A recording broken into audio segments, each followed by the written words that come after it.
A reading from the Gospel of Matthew. As Jesus was walking along, he saw a man called Matthew sitting at the tax booth, and he said to him, "Follow me." And he got up and followed him. And as he sat at dinner in the house, many tax collectors and sinners came and were sitting with him and his disciples. When the Pharisees saw this, they said to his disciples, "Why does your teacher eat with tax collectors and sinners?" But when he heard this, he said, "Those who are well have no need of a physician, but those who are sick. Go and learn what this means. I desire mercy, not sacrifice. For I have come to call not the righteous, but sinners." Which is just as well, otherwise there wouldn't be much room for me, and probably either for you. Today is the feast day of the man we call Matthew, the author of the first of the Gospels we find when we open the New Testament. And in his honor, we hear the story of his call. In Mark, the tax collector who follows Jesus is called Levi. In Matthew, he's called Matthew, possibly something autobiographical going on there in the Gospel.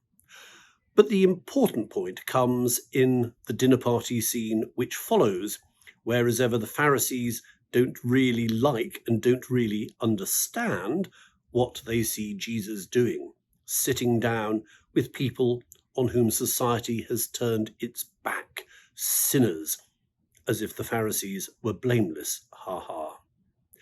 Matthew is a crucially important figure. We see him immediately walk away from a disreputable lifestyle because the tax collectors were not only collaborators with the occupying Roman power, but they skimmed off quite a lot for themselves. They were well known to be corrupt. And all Jesus has to do is to say, "Follow me," and Matthew turns his back on it. That is in itself a wonderful example for us. But Matthew is also the person who writes a gospel, who gives us the great 28-chapter document of the story of Jesus. One account with its particular editorial point of view, one account of the good news of Jesus. And Jesus just as surely calls us to follow. It doesn't matter who we are and what we might have done. There is always a new beginning on offer with Jesus. But it isn't enough just to accept that call and follow. Like Matthew, we are also called to share this good news and give others the chance that Jesus gives to us. Let's make sure in Matthew's honor that we have the courage to do just that and to share the good news of our own redemption and release. Amen.